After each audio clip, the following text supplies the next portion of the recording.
dan jana pendapatan dengan Nuraisa.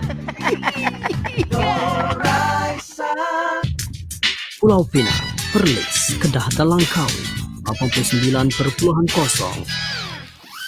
Inspirasi Euforia Islami tentunya hanya di Radio Institut Kefahaman Islam Malaysia. Alhamdulillah kita bersiaran waktu ini menerusi perkongsian pesona di Zara untuk slot pertama di Aspirasi edisi Isnin. Nak terus bersemangat, lebih bersemangat bila tengok tetamu kita ni. Saya ada macam jealous saja. Kita dah konti je kan. Tapi Alhamdulillah hari ni bersama dengan Ustaz Muhammad Abdul Amin dalam pesona di Zara teroleng-oleng atas air. Ustaz kat mana tu? Masya Allah. Assalamualaikum Ustaz. Waalaikumsalam warahmatullahi wabarakatuh. Alhamdulillah. Saya ni kan Ustaz walaupun dekat dalam konti Ustaz satu masa dulu dibawa ke dalam padi, kali ni ke lautan. Ustaz berada di Ustaz ya. Masya-Allah. Mudah-mudahan semua dikurniakan kemudahan untuk Ustaz dan kita akan terus bersiaran hari ni Ustaz. Jangan lupa Ustaz pesona di Zara Ustaz ya. Alhamdulillah. Hari ni untuk Asma Husna penyelesaian masalah keluarga dengan nama Allah SWT yang ke-89 Ustaz. Ni Allah yang pemberi, maha pemberi kekayaan. Silakan Ustaz untuk pesan kita pada hari ini. Bismillahirrahmanirrahim. Assalamualaikum warahmatullahi wabarakatuh. Alhamdulillah wassalatu wassalamu ala Rasulillah wa ala alihi washabihi wa man tabi'ahu wa man nasarahu wa wala. Dan dirahmati Allah, dijikayati kepada seluruh ibu-ibu, akak-akak, ayah-ayah, abang-abang yang saya sayangi dan saya doakan dengan kebaikan sekalian.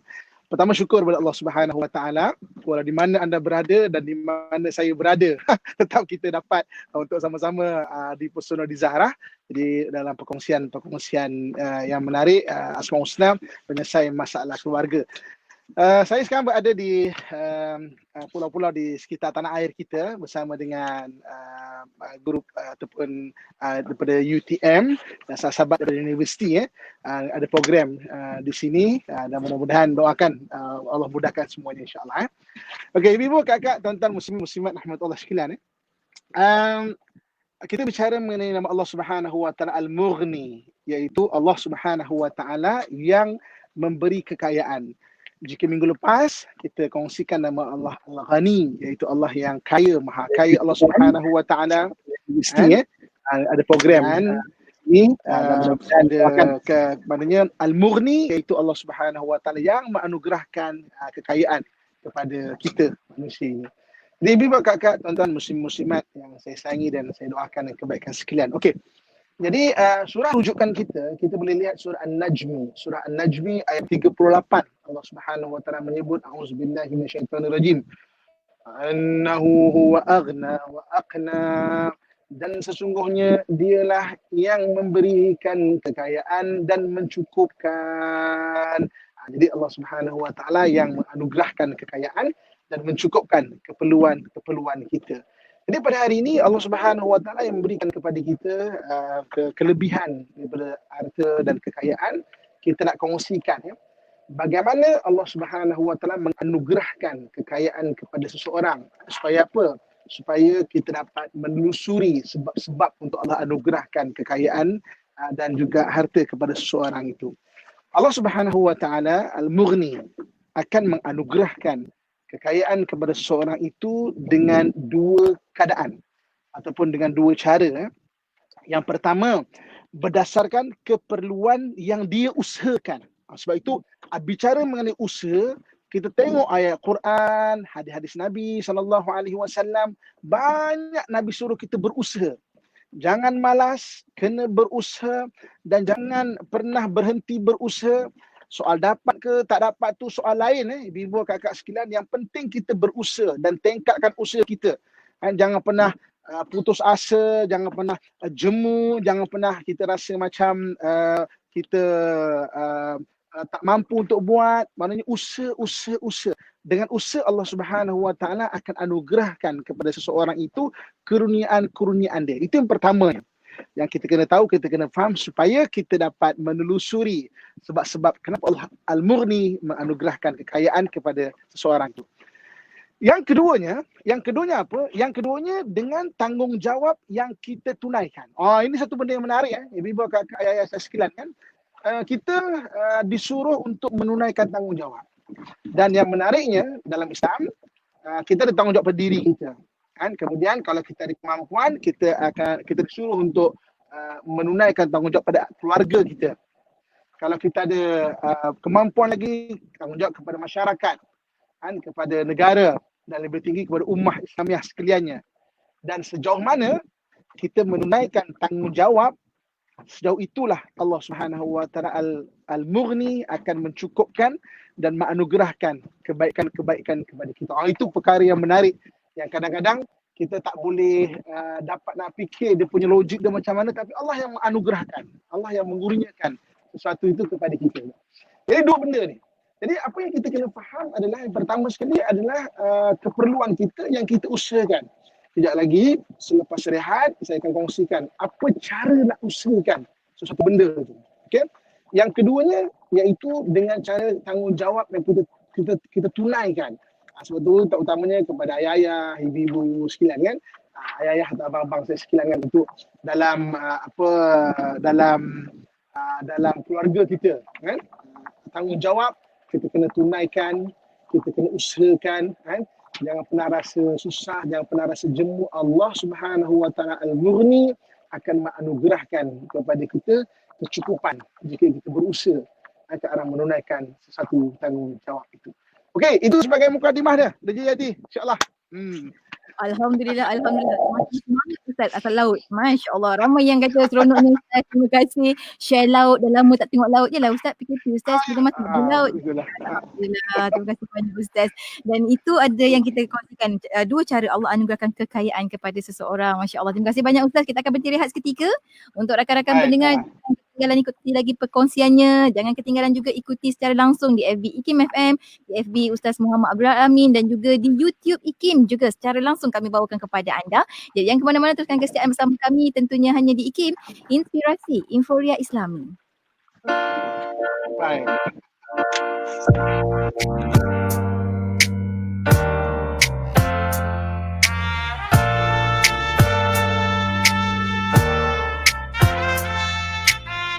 Terangilah hati ini, selimutkanlah raga ini dengan hidayahmu, kuatkan imanku dan keredaanmu, muliakan hatiku dan ku berserah. Rahmati hidup kami, amin. Berkati hidup kami, amin. Bukalah hati kami, amin. Sempurnanya jiwa, sempurnakan hidup kami, amin. Berkati hidup kami, amin. Bukalah hati kami, amin. Sempurnanya jiwa, sempurna semua. Sempurna semua.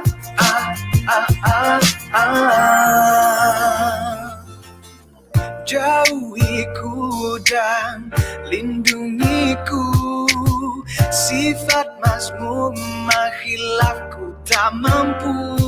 Dengan hidayahmu, kuatkan imanmu dan keredaanmu, muliakan hatiku dan ku berserah. Rahmati hidup kami, amin. Berkati hidup kami, amin. Bukalah hati kami, amin. Sempurnanya jiwa, sempurnakan hidup kami, amin. Berkati hidup kami, amin. Bukalah hati kami, amin. Sempurnanya jiwa, sempurna manusia punya kelemahan untuk hadapi dunia. Rahmati hidup kami, amin. Berkati hidup kami, amin. Bukalah hati kami, amin. Sempurnanya jiwa, sempurnakan hidup kami, amin. Berkati hidup kami, amin. Bukalah hati kami, amin. Sempurnanya jiwa, sempurnakan hidup kami, amin. Berkati hidup kami, amin. Bukalah hati kami, amin. Sempurnanya jiwa, sempurna semua. Sempurna semua. Amin.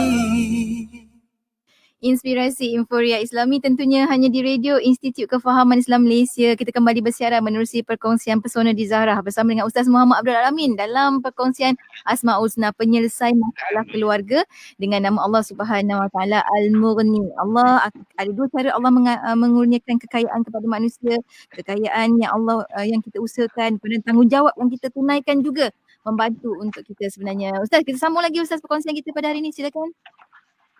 Baik, sementara tu sebagai mukadimah untuk kita seterusnya, kita tahu di keliling saya ni laut kan, macam mana anugerah Allah Subhanahu Wa Taala kepada manusia, seakan kita berada di dalam lautan yang penuh dengan khazanah-khazanah.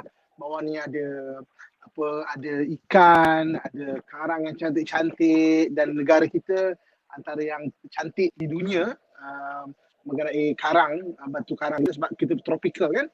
Begitu juga dengan khazanah-khazanah yang lain kan. So di mananya di sekitar negara kita juga banyak kapal-kapal karang dari zaman peperangan Jepun dulu, antara British dan Jepun, ada yang dah ditemui, ada belum ditemui.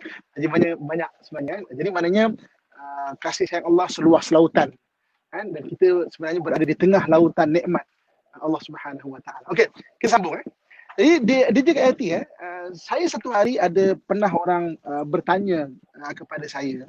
Dia mengulas mengenai setengah-setengah keadaan bagaimana orang suruh bayar zakat. Itu penting, wajib kita tunaikan. Tapi kadang-kadang ada orang yang, Islam tak pernah pun ajar kita cari harta, tiba-tiba nak minta zakat pula, macam mana kan? Sebenarnya ada itu yang kadang-kadang tak terdedah ataupun tak berkesempatan untuk belajar kan. Jadi kita balik kepada Allah Subhanahu Wa Taala Al-Mughni, Allah yang Maha menganugerahkan kekayaan. Bagaimana cara Allah menganugerahkan kekayaan? Dengan dua tadi Pertama dengan jalan usaha, yang keduanya dengan jalan kita menunaikan tanggungjawab. Kita bahas dulu bab yang pertama, iaitu macam mana dengan usaha Allah Subhanahu Wa Taala boleh anugerahkan kesenangan ataupun kekayaan Allah Al-Mughni. Okey, jom kita tengok ada 5 cara bagaimana seorang itu boleh untuk mendapat harta. Ada 5 cara Ada 5 cara dia. Salinkan So jadi maknanya ada 5 cara Okey, yang pertama apa? Yang pertama dengan cara jalan al-amal. Al-amal ni dia bekerja. Tak kisahlah apa pun bekerja. Kita gerakkan tulang pak kerak kita ni bekerja. Tak kisah makan gaji ke apa semua, itu jangan malas. Malas adalah satu benda yang memang dilarang dalam Islam, yang disuruh kita untuk hindarkan dalam Islam. Sampai ada doa Nabi ajarkan kepada kita untuk terhindar daripada sifat malas. Sampai Nabi kata di waktu pagi ada keberkatan. Pada pagi tu kamu kena bergerak kerja, jangan tidur sampai tengah hari tak buat apa-apa. Kena bergerak sebab al-amal adalah salah satu cara Allah menganugerahkan kurniaan kepada kita. Dan memang selagi mana ada kehidupan, selagi itu kita kena berusaha. Dalam Quran, Allah Subhanahu Wa Taala menyebut laha ma kasabat wa 'alaiha maktasabat. Bagi mereka apa yang mereka usahakan, bagi mereka apa yang mereka usahakan. Baik ke, buruk ke, kalau mereka usaha benda yang baik, baiklah akan mereka perolehi. Jadi maknanya bagi abang-abang ayah saya sekalian, jangan bagi alasan, sekarang ni kerja susah lah, saya kena buang kerja apa semua. Itu semua hanya proses kehidupan. Tapi tak ada satu kerja, akan ada banyak lagi kerja. Kita je kadang-kadang kita block kita punya mental, kita tak ada kerja dah susah. Sebab apa? Kita memilih yang sesuai kat diri kita. Sedangkan benda tu ada, tapi kita yang memilih sebenarnya untuk tak nak buat yang ni lah, tak nak buat yang ni, kita nak buat senang saja. Jadi jangan. Macam mana Allah nak menganugerahkan? Yang pertamanya dengan jalan al-amal, dengan jalan bekerja. Tak kisahlah. Kadang-kadang kita letakkan, saya ni ijazah lah, saya ni belajar tinggi lah, saya tak naklah kerja gini. Sebab apa? Yang menghalang kita apa? Kita punya mental ni, kita punya cara berfikir. Kita, nanti tak standard lah, apalah. Jadi maknanya bekerja. Allah menganugerahkan dengan jalan pertama al-amal. Al-amal itu kita bekerja. Bekerjalah. Janji jangan malas, itu saja. Sebab malas akan menghalang potensi hidup kita. Dalam Quran banyak Allah sebut, dalam hadis banyak Nabi sebut. Allah sebutlah apa dalam Quran, fa idza faraghta fansab. Habis satu usaha, mulakan usaha yang baru. Kenapa tak habis satu usaha dah stop, kau dah berjaya? Tak, habis satu usaha, mulakan usaha yang baru. Dalam surah Al-Kahfi Allah Subhanahu wa taala sebut, apa kata Allah Subhanahu wa taala? Wala taqulanna li syai'in inni fa'ilun zalika ghada.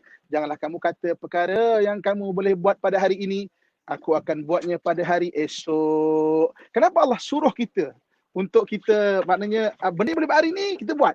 Jangan kita maksudnya nak tangguh-tangguhkan apa semua. Sebab apa? Sebab nak suruh kita al-amal, bekerja itu. Dan dengan bekerja Allah Al-Murni, Allah yang maha mengkayakan, akan anugerahkan kepada kita anugerah dia. Itu yang pertama. Yang kedua apa? Dengan jalan kita berniaga, al-bay'. Wa ahallallahu al-bay' wa harrama riba. Allah menghalalkan jual beli dan mengharamkan riba, iaitu dengan jalan berniaga. Kalau mampu kita berniaga lah. Dalam hadis Nabi SAW pernah menggalakkan untuk berniaga. Alaikum bitijarah, hendaklah kamu berniaga. Fa inna tis'atu a'syari min rizq, 9/10 daripada rezeki itu ada dalam perniagaan. Kalau yang tak mampu, tak apa. Tak boleh lah berniaga, tak boleh. Tak apa. Pergi pada yang pertama, iaitu al-amal, janji bekerja. Jangan tak boleh kemudian kita pun malas, jangan. Maknanya tak boleh kita pergi pada, maknanya beramal, bekerja lah. Kalau boleh kemudian yang tak boleh nak bekerja, mungkin ada orang yang tak sesuai kerja bawah orang tau. Dia tak boleh. Masih bertekak je dengan ketua dan sebagainya. Anda tak boleh kerja, pergi berniaga contohnya. Apa-apa banyak benda. Berniaga ni memindahkan satu barang ke satu tempat, memindahkan satu barang ke satu tempat. Kemudian kita buat tawaran dan orang beli. Apa je pun boleh. Sekarang banyak orang jual makanan. Jadi janji nak bergerak dan bekerja. Itu benda yang kedua. Ibu bapa kakak, tuan-tuan muslimin dan muslimat rahmatullah sekalian. Yang ketiga apa? Yang ketiga dengan kita mengambil ujrah, upah. Asalkan upah kita tu benda yang halal. Ni macam orang yang kerja dalam services kan. Contoh macam orang maknanya bantu orang untuk membuat sesuatu benda. Asalkan benda tu halal. Jangan pula buat services yang haram kan. Okey. 3,000 siap bungkus rupa upah pukul orang. Upah pukul orang 3,000 siap bungkus. Okey, itu tak boleh. Jangan. Itu maknanya yang halal. Ujrah. Al-ujrah tu maknanya upah yang halal. Banyak benda kita boleh buat. Kita boleh bantu orang, macam katakan orang berada dalam perkhidmatan services lah, apa saja pun. Maksudnya macam saya contoh pada hari ini berada di tengah laut ini, ada yang boleh bawa bot kan. Dia sediakan untuk persediaan diving. Sekejap lagi saya dengan tim universiti di UTM dan sahabat universiti UAE semua akan terjun sekejap lagi. Habis pun ziarah je, habis pun betul kita terjun terus. Maksudnya ada yang tolong sediakan tent. Dia panggil bikin panas Okey. So maknanya al-ujrah. Ujrah ni maksudnya kita ambil upah services. Banyak. Itu tak ada masalah. Itu cara untuk kita berusaha. Kemudian yang keempatnya. Apa dia yang keempatnya? Yang keempat iaitu dengan jalan musyarakah. Musyarakah ni mana perkongsian. Ini sistem ada. Macam mana untuk melahirkan harta ataupun kurniaan. Allah Subhanahu wa taala mengajarkan kepada kita. Nabi SAW mengajarkan kepada kita iaitu dengan jalan kita musyarakah. Musyarakah ni ada perkongsian. Katakan saya keluarkan modal banyak sekalian, di JKIT pun keluarkan modal banyak sekalian, contoh kan. So kita buat satu bisnes secara musyarakah. Sekarang pun di negara kita diperbadankan, contoh Suruhanjaya Syarikat, kita boleh daftar di situ sama-sama kan, untuk buat sesuatu perniagaan. Itu salah satu cara. Memang di zaman dulu ada lagi, zaman Islam, zaman Nabi ditunjukkan, zaman sahabat ditunjukkan. Cuma dibuat penambahbaikan, janji ada pergerakan. Jangan duduk saja termenung, buat tak tahu, putus asa, jangan. Jalan keempat dengan jalan al-musyarakah. Musyarakah ni maksudnya dengan jalan kita berkongsian. Dan yang kelima iaitu dengan jalan apa yang disebut sebagai al-mudharabah. Mudharabah ni apa? Ibu kakak sekalian, mudharabah ni iaitu seorang keluar modal, seorang lagi jalankan. Ini ada juga kadang-kadang kan. Orang tu ada potensi, ada bakat, ada pengalaman, ada kawan-kawan, tapi dia tak ada modal. Seorang ni pula dia ada modal tapi tak ada pengalaman. Jadi maknanya mudharabah, seorang modalkan, seorang jalankan. Ini pernah ditunjukkan oleh Nabi SAW ketika baginda di awal usia baginda sebagai seorang usahawan ataupun perniagaan, ada yang Nabi memang buat perkongsian. Ada yang secara mudharabah. Isterinya Sayyidatina Khadijah pernah memberi modal kepada Nabi SAW dan Nabi jalankan perniagaan itu. Sampai dalam Quran Allah sebut li'ila fi Quraisyin ila fihim rihlat syita was saif. Kebiasaan orang-orang Quraisy, dia akan berniaga pada musim sejuk pergi ke Yaman, pada musim panas pergi ke tanah-tanah Syam sana tu. Jadi maknanya dengan jalan mudharabah. Jadi benda-benda ini ibu kakak tuan-tuan sekalian kan, ada sistem dia. Diajarkan dalam Islam untuk Allah anugerahkan sesuatu kekayaan dengan jalan apa? Dengan jalan kita berusaha kepada keperluan kita. Usaha kepada keperluan kita dengan 5 cara tadi itu. Dan kalau kita bergerak, insya-Allah Allah Al-Mughni akan menganugerahkan kepada kita cara untuk maknanya kekayaan dalam kehidupan kita. Jadi ibu kakak tuan-tuan muslimat Allah sekalian. Okey, itu yang pertama. Yang kedua, jalan yang kedua iaitu jalan dengan cara kita menunaikan tanggungjawab. Jalan pertama tadi Allah Al-Mughni menganugerahkan kekayaan adalah dengan jalan usaha. Ada 5 usaha, kan? Sama ada al-amal, bekerja, ataupun kita jual beli, berniaga, ataupun dengan jalan kita al-ujrah, kita services kan, ataupun dengan jalan musyarakah, ataupun dengan jalan al-mudharabah. Okey. Cara kedua yang Allah Subhanahu Wa Taala anugerahkan kepada kita adalah dengan jalan kita menunaikan tanggungjawab. Sejauh mana kita menunaikan tanggungjawab, sejauh itulah Allah Subhanahu Wa Taala akan menganugerahkan kekayaan dan kecukupan kepada kita. Sebab itu ibu-ibu, akak-akak, ayah-ayah, abang-abang yang saya sayangi dan saya doakan dan kebaikan sekalian. Boleh dengar ke DJ Adi? Boleh Ustaz. Jelas dan nyata. Sebab angin yang begini nyaman sedang bertiup pada saya. Jadi panas, sebab angin Ustaz. Masya Allah. Itulah dengan pusing-pusing Ustaz. Bukan sekadar 3D dengan 360 pun. Okey. Angin yang nyaman sedang bertiup. Masya Allah. Okey, Syah. Jadi mana kita pergi pada yang kedua. Yang kedua iaitu dengan jalan cara tanggungjawab kita ambil. Okey. Macam mana cara kita nak memahami Allah menganugerahkan tanggungjawab rezeki berdasarkan tanggungjawab kita tunaikan? Saya nak bagi contoh. Cuba kita refleksi diri kita. Apa yang berada di sekeliling kita? Apa dia? Iaitu kita tengok kadang-kadang ada orang yang mungkin berpisah dengan isteri dia dan sebagainya. Dalam Islam, rezeki ataupun nafkah anak-anak ayah memang kena menunaikan. Tapi ada orang kadang-kadang dia berpisah dengan isteri dia pun sakit hati, tak puas hati, kan? Jadi nafkah dia buat tak tahu je. Kan? Jadi isteri yang dapat anak, isteri yang menjaga dan membela. Bayangkan kalau ikut kadang-kadang mungkin si ibu ini bukan orang yang senang, bukan orang yang ada harta yang banyak. Tapi sebab dia mengambil tanggungjawab menjaga anak, rezeki anak tetap Allah aturkan dan salurkan kepada dia. Dia akhirnya boleh membesarkan anak dengan bagus. Jadi maksudnya apa? Allah menganugerahkan rezeki yang keduanya dengan jalan tanggungjawab yang kita tunaikan. Seperti ibu-ibu, kakak, tuan-tuan sekalian. Untuk itu, pertamanya kita kena faham apakah tanggungjawab kita perlu kita tunaikan. Sebagai seorang suami contohnya, kan, kita ada isteri kita yang perlu kita tunaikan nafkah kita. Kalau daripada awal kita dah cakap tak mampulah, maka kita akan tengok kita tidak akan dianugerahkan dengan kemampuan itu.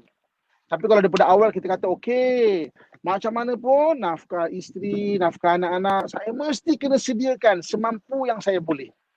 Maka kita akan tengok perlahan-perlahan Allah akan anugerahkan peningkatan rezeki kepada kita. Ini benda yang kita kena faham, ibu-ibu, kakak, ayah saya sekalian kan. Jadi maknanya sebenarnya sifir biasa matematik, apa yang kita bagi, benda itu akan habis. Tapi sifir agama yang diajar oleh Nabi SAW, ma naqasal malu min sadaqah. Tidak akan berkurangan harta dengan kita bersedekah. Bersedekah itu bermaksud maknanya kita memberi. Hatta nafkah yang anda semua berikan kepada anak, kepada isteri, jika ada lebih, itu dikira sedekah. Kenapa dikira sedekah? Kerana Allah akan ganti balik di dunia lagi. Sebab dalam hadis Nabi SAW menyebut as-sadaqatu bi asyri amsaliyah. Sedekah akan digantikan dengan 10 kali. Itu di dunia. Dekat akhirat disuruh pahala sampai 700 kali. Di dunia 10 kali ganda. Kita bagi pada isteri kita, bagi pada anak kita, kita faham apa itu tanggungjawab, maka dengan sendiri Allah akan anugerahkan. Kita mungkin akan dapat peluang-peluang yang baru, dapat mana jalan keluar bagi segala pemasa-pemasa hutang dan sebagainya. Sebab apa? Hati ada rasa nak menunaikan tanggungjawab. Okey. Kita faham mengenai tanggungjawab hutang kita. Kita ada hutang contohnya. Ada orang kadang ada hutang, main setting dia terus tak bayar pun. Kan? Maknanya main setting dia Allah tak bayar. Tapi kalau ada usaha untuk bayar, Allah akan datangkan kemampuan untuk kita selesaikan hutang kita. Kan? Jadi itu bagaimana Allah Subhanahu Wa Taala menganugerahkan rezeki dengan tanggungjawab. Okey. Selesai diri kita, keluarga kita ambil tanggungjawab bentuk masyarakat pula. Apa contoh macam kita terlibat dengan persatuan-persatuan, kebajikan-kebajikan, rumah anak yatim ke sekolah tahfiz ke masjid, jadi zikir masjid. Kan? Nanti dengan itu nanti Allah kurniakan. Maknanya rezeki-rezeki yang murah kepada kita. Kan? Kemudian mungkin kita boleh ambil tanggungjawab lagi di peringkat negara contohnya. Kan? Kalau boleh sampai ke peringkat ummah Islamiah. Kan? Maknanya kita akan tengok macam mana dengan mengambil tanggungjawab Allah Subhanahu Wa Taala akan buka ruang-ruang rezeki kepada kita. Itu benda yang Allah Al-Mughni, cara Allah memberikan kekayaan dan kesenangan kepada seseorang itu. Okey? Dia macam tak banyak Ustaz ke, dia cuma ada 2 je perkara penting, tapi 2 tu sangat berat. Kalau dapat dilaksanakan dengan sebaik mungkin, insya-Allah apa yang dikaitkan dengan rumah tangga tu dapat diselesaikan Ustaz kan. Kita ada banyak soalan daripada sahabat-sahabat kita Ustaz. Lagi kita akan membawa kepada anda. Ada yang kata 16 tahun berkahwin, tunaikan nafkah sebaiknya, tapi isteri selalu tak bersyukur, selalu banyak komplain. Nak buat macam mana Ustaz? Kita lagi Ustaz akan jawabkan jawapannya. Kepada anda jangan ke mana-mana, teruskan kesetiaan bersama kami tentunya hanya di IKIM Inspirasi Inforia Islami. Kalau seseorang yang memiliki iman walau sebutir dan tidak ada baginya saya dia akan menyelamatkan hal dalam mungkin ia disiksa oleh Allah Subhanahu Wa Taala pada waktu yang tepat, dan setelah itu Allah Subhanahu Wa Taala menghapusnya dan memasukkannya ke dalam syurga. Mari menghayati pengajian ilmu akidah bersama Ustaz Dr. Aiman Al-Akili pada setiap hari Khamis jam 5.10 petang semestinya di IKIM Inspirasi Inforia Islami. Inspirasi Inforia Islami tentunya hanya di IKIM. Kita kembali bersiaran menerusi perkongsian personal di Zahra untuk bersama dengan rakan pendengar kita ada Ustaz Muhammad Abdullah Amin untuk perkongsian kita. Ramai orang dah pun boleh komentar mereka di FB, di IG dan juga di YouTube IKIM. Anda yang menyaksikan waktu ini, jomlah sama-sama tekan butang share supaya lebih ramai lagi faham tentang bagaimana Allah Al-Mughni menguruskan kehidupan kita sebenarnya. Ustaz, tadi soalan sahabat kita Ustaz, 16 tahun berkahwin Ustaz. Ini di Askin. Kata 16 tahun berkahwin tapi jalankan nafkah sebaiknya, tapi isteri kelihatan tidak bersyukur Ustaz. Bagaimana itu Ustaz? Okey, ada 2 benda, 2 sudut yang kita kena pandang di sini. Yang pertamanya sebagai seorang suami. Okey. Suami ni Allah Subhanahu Wa Taala, naturalnya orang lelaki ni Allah bagi dia ada kelebihan. Kalau dia faham benda tu Kalau tak faham, kita pun tak perasan benda tu. Macam kisah orang-orang tua-tua kita kan. Ada 1 ekor telur burung helang termasuk dalam sekumpulan telur itik. Maka lahir mereka bersama-sama, anak itik dan anak helang ni. Helang ni dia tak tahu pun kelebihan dia. Habis dia bersama anak itik, dia tengok ada burung helang terbang, dia kata bestnya terbang di sini. Apa kata dia punya mak dia, adik-adik dia, kau jangan berangan lah, kita itik je, mana boleh terbang macam tu. Oh ya ke? Akhirnya helang ni tak boleh terbang sampai ke sudah. Sebab apa? Dia tidak tahu potensi diri dia. Jadi orang lelaki Allah ada kurniakan antara potensi diri. Iaitu antaranya adalah dia kena ada kefahaman untuk membimbing keluarganya, dirinya. Dalam Quran Allah sebut, ku anfusakum wa ahlikum nara. Jagalah diri kamu dan ahli keluarga kamu daripada api neraka. Jadi maknanya memang kena bimbing. 16 tahun mesti mungkin rasa macam dia pun tak cukup. Teruskan bimbing bang. Ayah-ayah teruskan bimbing Sampai bila bang? Sampai kalau tak isteri tu meninggal, abang meninggal. Maknanya kena bimbing sampai bila-bila. Okey, daripada sudut isteri, kalau mendengar pada pagi ni perkongsian kita, qanaah, sifat qanaah ni, qanaah ni maknanya rasa cukup. Rasa cukup tu kita perlu bentuk diri kita tu. Sebab kalau tak, kita akan rasa sentiasa kurang. Dan orang yang kaya dalam hidup dia apabila dia ada sifat qanaah ni. Maknanya masa rasa cukup dalam diri ni. So, alhamdulillah suami dah bagi 16 tahun bagi sediakan itu dan ini. Jadi bagi isteri pula kena wujudkan satu sifat dipanggil sifat qanaah namanya. Allah. Alhamdulillah. Terima kasih banyak Ustaz. Oh, angin kuat Ustaz. Mendung tu Ustaz. Hati-hati Ustaz. Masya Allah. Masya Allah. Seterusnya, kita ada soalan daripada sahabat kita di Facebook Ikin berkenaan dengan bagaimana kalau suami baru tak terima anak-anak selepas mereka berkahwin. Macam mana tu Ustaz? Okey, itu satu benda yang kita kena betulkan juga cara memandang. Apabila seorang itu berkahwin dengan satu orang perempuan, dia bukan berkahwin dengan individu perempuan itu semata-mata. Dia berkahwin dengan apa yang ada di bahu perempuan itu. So maksudnya, apa yang perempuan itu ada di bahunya, dia kena selidik lah. Kalau sebelum tu dia ada hutang PTN ke, kena tanya. Maksudnya, dia kena ambil tahu untuk bantu. Okey. Jadi ada keluarga, ada anak yang ada sebelum itu, maksudnya dia kena faham, tu kena dah berubah tanggungjawab, maknanya dia kepada dia. Jangan bukan individu perempuan tu semata, tetapi apa yang berada di bahu perempuan itu kan. Alah tapi susahlah, itulah, inilah. Kalau takut dia ambil ombak, jangan beruah di tepi pantai. Kalau kita telah decide untuk rumah di tepi pantai, kita kena bersedia dengan apa yang ada di pantai itu. Kan? Rumah di pantai memang cantik, ada orang, jangan angin kuat apa semua. Tapi dia ada karenah dia. Pantai ada karenah dia. Macam tu juga dengan suami isteri kan. Dia ada karenah dia. Dan kita kena ada expectation untuk kita maknanya memahami benda tu. Okay. Masya Allah, Alhamdulillah. Oh, semakin kuat angin Ustaz. Saya dah Ustaz. Semakin hujung kita. Kesimpulan terakhir Ustaz untuk pertemuan kita pada hari ini. Silakan Ustaz. Okey. Sahabat saya pun telah bersedia.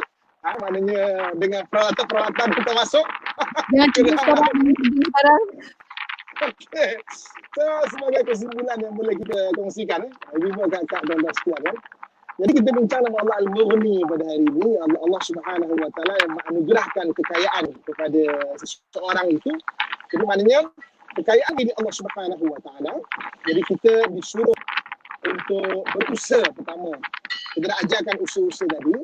Dan yang keduanya kita diajar untuk kita menunaikan tanggungjawab yang ada daripada diri kita. Dan mudah-mudahan dengan dua benda itu Allah sentiasa memurahkan rezeki kita, meluaskan rezeki kita seluas-luasnya, memberikan kebaikan kita dunia dan akhirat. InsyaAllah. Amin ya rabbal alamin. Amin ya rabbal alamin Ustaz. Kita tutup dengan doa Ustaz untuk pertemuan kita pada hari ini. Silakan. Sampai kita tutup doa, saya nak ajak kita melihat, di belakang saya tu rupanya betul lah. Masya-Allah, betul. Mendung sangat Ustaz. Ini sahabat daripada universiti, kita ada Dr. Rosli, kita ada Dr. Rahayu, okey. Kita ada sahabat dari UAE, Isnat Tuli ada bersama saya. Dan ini adalah abang handsome. Ini kalau tak ada dia, kita tak boleh ke laut. Okey. Sekali pantai je lah Ustaz. Okey, pantai je. Okey, sama kita akhiri perkongsian kita dengan doa insya-Allah. Doakan saya juga, dan Allah uruskan, mudahkan segala urusan. InsyaAllah. A'udzubillahi minasyaitonirrajim. Bismillahirrahmanirrahim. Alhamdulillahirabbil alamin wassalatu wassalamu ala asyrafil anbiya'i wal mursalin wa ala alihi wa sahbihi ajma'in. Mudah-mudahan Allah jadikan saya dan kamu sekalian hamba Allah yang saleh dan salihah, yang sentiasa mentaati perintahnya dan meninggalkan segala larangannya. Ya Allah, ya Tuhan kami, murahkanlah rezeki kami dengan yang halal, ya Allah. Berikan kecukupan kepada kami, ya Allah. Kurniakan kebaikan kepada kami di dunia dan di akhirat, ya Allah. Bantulah orang susah di kalangan kami, ya Allah. Sembuhkanlah orang sakit di kalangan kami, ya Allah. Permudahkanlah orang yang ada masalah di kalangan kami, ya Allah. Allahumma rabbana atina fid dunya hasanatan wa fil akhirati hasanatan wa qina adzabannar. وأدخلنا الجنة مع الأبرار يا عزيز يا غفار يا رب العالمين وصلى الله على سيدنا ومولانا محمد وعلى آله وصحبه أجمعين Subhana rabbika rabbil izzati amma yasifun wa salamun alal mursalin walhamdulillahi rabbil alamin. Taqabbalallahu minkum minna wa minkum taqabbal ya karim. Alhamdulillah. Alhamdulillah. Terima kasih banyak Ustaz. Semoga segalanya selamat untuk Ustaz. Selamat berdiving Ustaz. Bertemu lagi minggu hadapan insyaAllah Ustaz. Di atas darat insyaAllah. Assalamualaikum. Waalaikumsalam warahmatullahi wabarakatuh. Okay, Dan untuk anda rakan pendengar teruskan kesiap bersama kami. Tentunya hanya di ITIM, Inspirasi Inforia Islam.